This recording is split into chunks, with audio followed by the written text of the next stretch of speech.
Então, olha só, vamos dar continuidade. Nós estávamos falando, então, sobre agora que Pratyahara, na última aula nós estávamos falando que Pratyahara é o elo que une a prática externa do yoga com a prática interna. É o elo que vai unir Yama, Niyama, Asana e Pranayama a Dharana, Dhyana e Samadhi. Esse é o elo.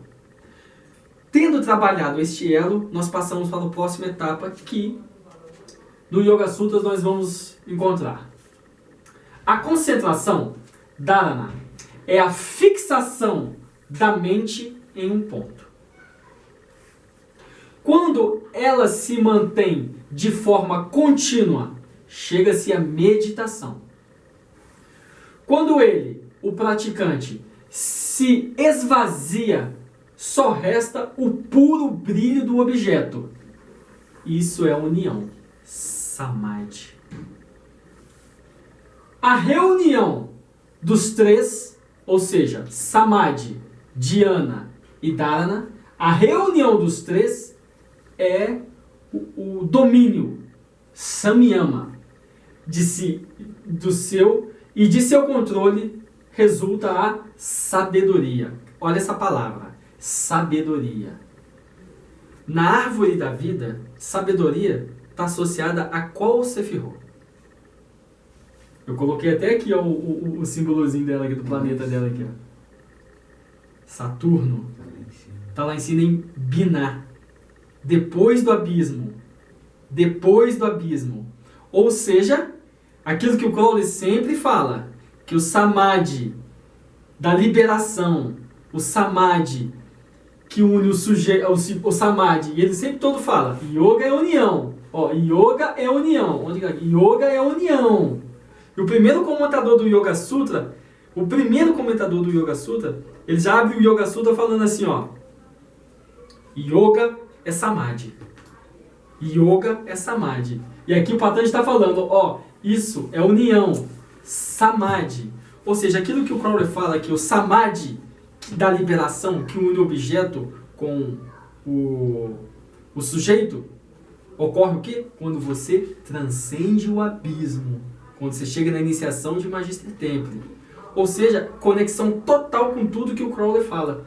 Dentro do Patanjali e dentro do sistema que o Crowley concebeu. Então, quando você adquire esse Samadhi, você adquire um tipo diferente de conhecimento, que é a sabedoria, Prajna. Este conhecimento, ele não está associado a nada do que a gente estuda. É um conhecimento de uma natureza distinta. Porque ele não está acontecendo por meio do construto da mente. Quando você chega nessa fase aqui, onde resulta essa sabedoria, já não existe mais o trabalho da mente. A gente vai ver isso mais pra cá. Já não existe o trabalho da mente. Você já transcendeu a mente.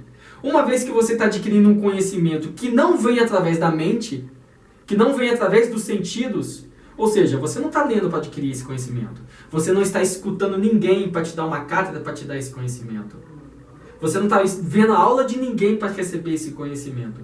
Uma vez que é um conhecimento que não é produzido por meio dos sentidos, que não é produzido por meio da mente, ele é um conhecimento de natureza diferente. Esse conhecimento é sabedoria. Certo? Então, Samyama, dessa maneira, é quando acontece a confluência, a conjunção de Dharana, concentração, Dhyana, meditação, e Samadhi, união. Então fica, ó, a concentração prolongada leva à meditação, Dhyana. A meditação, quando prolongada e dirigida, leva ao Samadhi. Muito bem, então alguns tópicos para a gente começar a esclarecer Dharana. Ok? Dharana é a concentração que vem logo a Pratyahara. Uma vez que você pegou os seus sentidos, pegou a sua mente, deslocou a sua mente dos sentidos, jogou tudo para dentro, é a hora de você direcionar a mente para um ponto só. É isso que você faz em Dharana. Certo? Esse é o processo. Você pega a energia da mente que está dissipada nos sentidos. Toda essa energia da mente você concentra dentro de si mesmo. Concentrando essa energia da mente dentro de si mesmo, agora você vai dirigir essa mente para um ponto. Isso é Dharana. Certo? Quando você pega as energias da mente, então quando eu falo energias da mente é justamente isso. Você tira a energia que estava na sua audição, você tira a energia que estava no seu olfato, você tira a energia que estava na sua visão, você tira toda a energia da mente que estava conectada a esses sentidos e direciona ela num ponto. Quando você faz esse trabalho, interrompe os movimentos da mente. Não se trata de pensar, pois o pensamento é uma sucessão de ideias diferentes dentro de um processo contínuo. Ou seja, não se trata de você pensar em uma ideia. Não é isso. Quando você consegue chegar no nível de concentração, o construto do pensamento já está bem, como a gente diz, tranquilizado. Já está bem calmo. É o que te possibilita dirigir as energias da mente. Como que você vai conseguir dirigir as energias da sua mente para um ponto se a sua mente está conturbada? Não tem condição. O processo de pratyahara é justamente isso. Ele vai diminuir os processos dos vritis da sua mente para que te dê a possibilidade de concentrá-la em um ponto. Ok? Um comportamento mecânico da mente não é concentração. Por exemplo, aqui eu falei do mantra. Vamos supor, eu quero fazer uma prática de concentração. Tem como eu fazer uma prática de concentração com mantra? Lógico que tem como você fazer uma prática de concentração com mantra. É só você pegar a sua mente e repousar a sua mente o tempo todo no mantra. Ou seja, eu estou aqui, por exemplo, e estou fazendo um mantra de Shiva. Om Namah Shivaya, Om Namah Shivaya, Om Namah Shivaya. Estou aqui, Om Namah Shivaya, Om Namah Shivaya, Om Namah Shivaya. Mas a minha mente está pensando no artigo que eu tenho que ler, que eu tenho que escrever. A minha mente está pensando no aluno que eu tenho que responder. A minha mente está pensando na minha esposa. A minha mente está pensando em um monte de coisa e o mantra está rolando. Isso não é uma prática de concentração. Isso não pode ser dito que é uma prática apropriada de concentração ou de qualquer outra coisa. Certo? Concentração não funciona com falta de foco. São coisas completamente diferentes. Se você está fazendo uma prática de mantra e a sua mente está em outro lugar, existe foco? Não existe foco. Então não existe concentração. Para existir concentração, tem que existir foco. Quando a gente fala foco, é a energia da mente em um lugar só. A concentração pode ser executada sobre qualquer objeto. Uma nadi, um chakra, o prana, quer dizer, o nada, uma deidade, um símbolo. Você pode utilizar qualquer objeto para você fazer uma prática de concentração. Mas aqui tem uma chave. Vamos supor o seguinte. Você é um cristão. Você foi acostumado com o símbolo da cruz. Quando você vê a cruz, te traz um pensamento religioso tranquilo, um conforto espiritual. Porque te foi acostumado a isso. Certo? Você acha que um muçulmano que tem ojeriza do cristianismo, se você colocar uma cruz na frente dele, ele vai conseguir se concentrar na cruz? Não vai. Porque está indo contra todos os padrões dele. Assim acontece com qualquer pessoa. Se você utilizar algo para se concentrar que foge completamente aos padrões que você está acostumado, você vai causar uma confusão mental em vez de uma concentração. Certo? Então você sempre tem que usar símbolos. Se você for utilizar algum símbolo para você executar a sua concentração, você tem que estar utilizando símbolos, imagens, pontos que você deseja utilizar, que sejam adequados à sua constituição. Como assim a sua constituição? A sua constituição psíquica, a tudo que você foi acostumado, aos códigos de crença que você está habituado.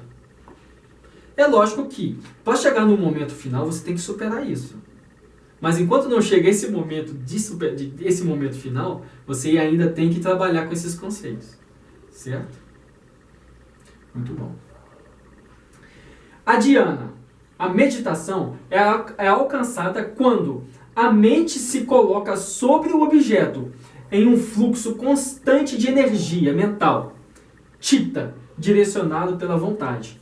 Ou seja, existe então, para você conquistar a sua meditação, isso é uma chave, para você conquistar o estado de meditação, sair da concentração e conquistar o estado de meditação, existe a necessidade de você o quê? Projetar, direcionar a sua vontade. Se você for uma pessoa de vontade fraca, você não vai conseguir fazer isso. Porque olha só, a meditação, ela só é alcançada quando a mente se coloca sobre um objeto de um fluxo constante. Imagina um óleo. Se você pega uma lata de óleo e você faz um buraquinho na lata de óleo, a lata de óleo não vai começar a descer um fluxo de óleo constante. Ela não vai ficar pingando. A imagem da concentração sobre um objeto é como o fluxo do óleo, constante, não para. Você bota lá, o fluxo vai caindo. É igual aquela pessoa que está fazendo xirodada lá no Ayurveda. O óleo tem que sempre estar caindo na testa dela constantemente. Não pode cair um pouquinho, depois cai mais um pouquinho. Não, tem que ser uma queda constante. É igual a cachoeira que fica em cima de uma pedra. O tempo todo, o tempo todo, o tempo todo. Ou seja, quando as energias da sua mente estão dirigidas para um objeto de concentração, completamente existe um fluxo constante, ou seja, a sua mente não está sendo afligida por mais nada. Realmente você entrar naquele fluxo, espontaneamente, você está meditando. Então, o fato de você dirigir a sua mente para aquele objeto e manter a sua mente naquele objeto, isso é concentração. O fato de você conseguir manter a sua mente naquele objeto o maior tempo possível, te leva à meditação. São duas coisas diferentes. Primeiro você precisa estabelecer o fluxo. Primeiro você precisa abrir o caminho. Depois que você estabeleceu o fluxo e abriu o caminho, você precisa manter-se nele o tempo todo. Manter-se nele o tempo todo. Sem esmorejar, sem fraquejar. Aí você conquista a meditação. A meditação acontece espontaneamente. Se abre a meditação espontaneamente. Certo? Então, por exemplo, se a pessoa vai meditar, ela coloca um foco de concentração no coração dela. Aí ela se concentra nas batidas do coração. E existe uma prática de yoga adequada para isso, uma prática de dharana, uma prática de... Existem 3 práticas de dharana que são muito boas, que uma para se concentrar no seu concentração, no santuário do seu concentração, uma no santuário do Agnya Chakra e uma no santuário do Muladhara Chakra.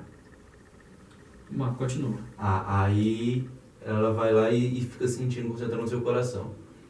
Aí chega um estágio que de repente ela tá tão focada aqui que ela para de ouvir os ruídos externos, a mente dela já se tranquilizou. Mas aí não chega naquele estágio que você fala no livro de ela conseguir escolher algo que está afligindo ela para meditar a respeito daquilo. Porque, pelo menos vou colocar um exemplo meu assim, eu estou focado só aqui, aí eu nunca sei quando que vai chegar, tipo, vamos colocar esse momento da meditação mesmo, de fica só focado aqui, você não escuta mais nada, mas você não quer sair daquilo ali, você fica só sentindo o seu coração, e aquilo ali já tá bom demais. Então, assim, a gente, na verdade, a meditação não é não é algo, esse processo, quando você chega nesse nível, não é algo que nós vamos explicar em palavras claras. Porque a meditação, quando você chega no nível da meditação, é um nível que está, de meditação de verdade, sim, é um nível que está além daquilo que você pode explicar com palavras, além daquilo que você pode entender. Só vivenciando. Só vivenciando. Então, o que acontece? A questão é simples. Enquanto você está se concentrando no santuário do seu coração e a sua mente ainda é assolada por esse tipo de dúvida, a concentração não está estabelecida. Não, durante o momento não, mas depois que acaba, aí fala, pô, mas ele falou no livro que ia acontecer isso, será que não fiz direito, será que... Então, na hora você não se preocupa em nada. Então melhor ainda. Se na hora da prática você só se mantém na prática, melhor ainda. Porque a gente vai falar disso aqui. Porque o que acontece, embora nesses níveis a mente não esteja operando em sua totalidade, ainda existe uma pequena atividade. Por exemplo, estava falando ontem aqui, e a gente vai até daqui a pouco vamos falar isso de novo. Quando você está meditando numa imagem, de repente a imagem pisca para você. Pô, tem alguma coisa acontecendo. Isso acontece com qualquer um que está entrando realmente, está saindo do nível de Dharana e está entrando para o nível de Dhyana. Quando realmente acontece aquele fluxo contínuo. Se nesse momento você olha para a imagem e a imagem pisca para você, a sua mente fala assim, opa, peraí, a imagem está piscando, tem alguma coisa errada. Perdeu. Se você nesse momento supera, a imagem pisca para você e você continua no fluxo da meditação e a imagem pisca, a imagem pode até dançar, o chi vai estar paradinho e pode até virar uma taraja na sua frente e você continua lá quietinho, tranquilo, só observando, aí você supera. Se não, se você cai, não, peraí, Shiva está dançando, pronto, perdeu a meditação toda. Então assim, mesmo em níveis tão elevados, a mente ela ainda pode puxar uma rasteira. Por isso que eu tô sempre falando, cara, você tem que ser amigo também, você não pode ser inimigo da mente. E o estado de gnose através da meditação também a gente só vai conseguir através dessa concentração, né? O estado de gnose, a gente tem que lembrar de uma coisa. Quando a gente está falando de meditação, nós não estamos falando, tem muita gente que pensa que Samadhi é um estado alterado de consciência. Tem gente que pensa que Samadhi, Dhyana, é um estado diferente de consciência. Não é. Não é isso. Você não é a mesma coisa de você tomar um copo de ayahuasca, entrar em transe. Não é a mesma coisa, cara. Não é a mesma coisa. Não existe esse tipo de gnose. Quando você medita, o que você quer é chegar ao ponto de perceber dentro de você a sua natureza mais divina. O seu Atma, o seu Purusha, o seu sagrado anjo guardião. Aquilo que não nasceu e aquilo que não vai morrer. Aquilo que é eterno, aquilo que é infinito. A sua consciência. O que você quer com isso é chegar num nível tão sutil de sattva na sua mente, que você consegue perceber essa natureza eterna. Não se trata de um estado alterado de consciência. Isso é uma falácia. Quem fala isso está ensinando essas coisas errado. Não se trata de você, não vai... então eu cheguei em Samadhi, então isso aqui é um estado... Não é isso. É a percepção de um estado eterno, cara. Por isso que eu sempre digo, a primeira coisa que você quer na meditação é o quê? Consciência. Cultivar a consciência. Consciência é estar o tempo todo consciente. O tempo todo consciente. Quando você fala o tempo todo consciente, não se trata de um estado diferente de mente, é um estado de alerta. E esse é o estado natural do Drashta, do sagrado anjo guardião, é o estado de alerta. Então quando você consegue perceber isso, a sua mente consegue estar tão sutil a esse nível de perceber isso, ela se torna isso. Isso fala no Yoga Sutra. Olha o Yoga Sutra, ele abre falando isso. Olha o que ele fala. Ele abre falando isso.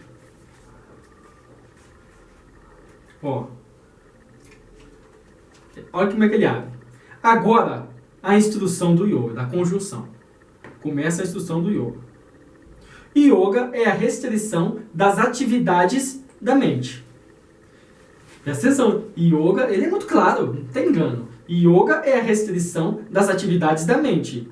Então, o observador se estabelece na sua própria, na sua própria forma. Ou seja, quando você interrompe as atividades da mente, a sua mente está sutil, você se estabelece na sua própria natureza, cara. Que é o seu Drashta. Aí ele fala, caso contrário, ou seja, quando você não diminui os vícios da mente, caso contrário, ele se considera as atividades como a sua própria forma. Ou seja, você considera as atividades da mente como a sua própria forma natural, o que não é. Você olha para o seu corpo e você fala, esse é meu corpo. Você olha para o seu desejo, eu quero comer isso. Você olha para uma mulher, eu quero ficar com essa mulher. Mas esse é seu estado? Esse eu quero é você mesmo? Não é. Esse é a sua mente. São os seus egos, são os seus desejos. Esse não é o seu estado natural.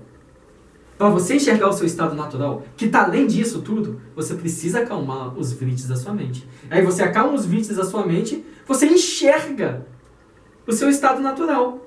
Quando você enxerga o seu estado natural, você se torna o seu estado natural. Então é muito simples o que Patanjali está falando. Não se trata de você chegar no estado alterado de consciência para acontecer alguma coisa. Não. Se está no estado de você acalmar a sua mente de uma maneira tão profunda como um lago. Como um lago. Quando o lago tá sem onda nenhuma, você não consegue ver o fundo dele? Quando ele está cheio de onda, você consegue ver o fundo dele? Não consegue. Ou é a mesma coisa que a sua mente. Quando a sua mente está aquele turbilhão, você não vê o que tem profundidade, na profundidade de si. Quando a sua mente está tranquila e está calma, você pode chegar no cerne da questão. Quando você chega na frente do espelho, o espelho está sujo, você vê a sua imagem? Não. Você tem que passar um pano no espelho, limpar o espelho para você ver a sua imagem. A sua mente, essa imagem retorcida, é o espelho sujo. Então você tem que limpar o espelho da mente para que o espelho da mente possa refletir a sua natureza verdadeira. E não refletir a sujeira que está nela. Entende? Perguntas aqui nessa história?